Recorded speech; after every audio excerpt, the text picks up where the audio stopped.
I don't have any tattoos at the moment, but I do know a lot of people that do. And every time I ask them, why do you have this tattoo? Why do you have that tattoo?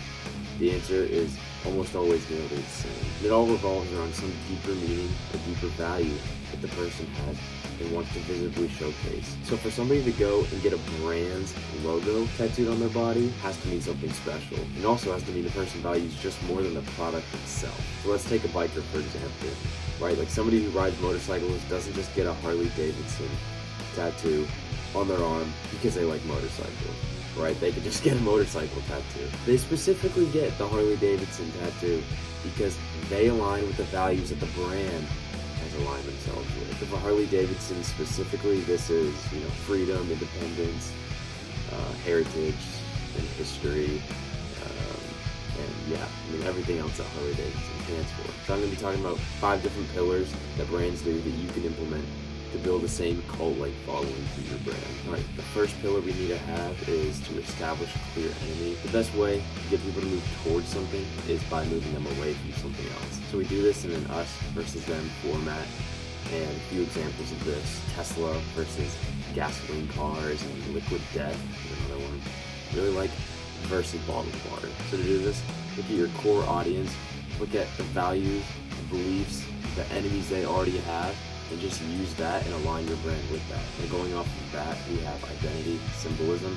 And the reason I say going off of that is because we want to create an identity that our core audience already aligns with. So obviously this involves symbolism, which could be icons, etc., just other branding stuff. Aesthetics overall, your logo, and typography. And typography is just the lettering and text style. The third pillar is exclusivity/scarcity, but I like exclusivity more for branding purpose. What this basically just means for a brand is that your customers feel part of something special, right? So you don't really have to have exclusive products or limited runs, which you can. Those are good tactics, but at the end of the day, you just want to build something that not everybody's supposed to necessarily be a part of. So one easy way to do this is by charging premium or above average prices for your product, right? Because the people that are very invested in your ideal customers will be willing to spend the extra buck to get behind the product and brand they're passionate about. Really good examples of this are brands like Gucci, Supreme,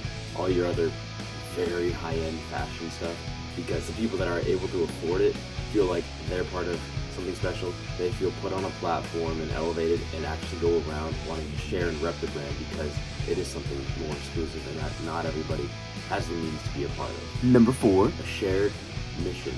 To sum this up, basically, people don't just buy products, they buy purpose, right? At the end of the day, a lot of products have the same features.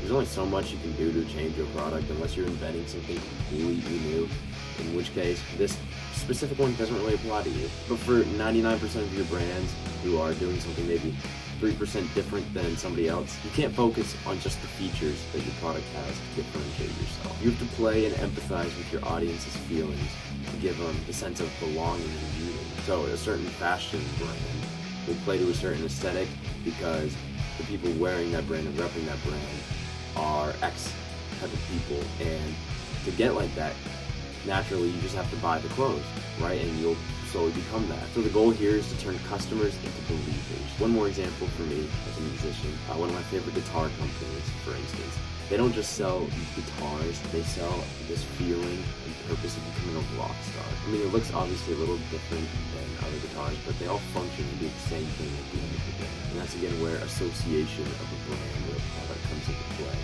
So some of my favorite guitarists and rock stars play these guitars, right? So naturally, if I want to become like them, sound like them, I buy that guitar. And lastly, one number 5, we have creating an empowering and fan-driven culture. So we want to empower customers, not talk at them.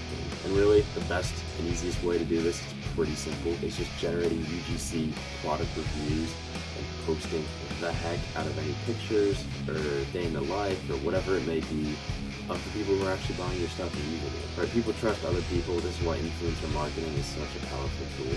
But even more so, people trust consumers, and to see a consumer using the product makes them feel like they should be using the product in their life. And this too can actually save you some money, right? Like now you're not able to spend money on models. You can use product pictures from your consumers because models, not everybody looks like a model, right? So it's a little easier to see how this product would work in my specific scenario rather than like the perfect ideal model scenario. So that's the 5 pillars. I hope this was helpful.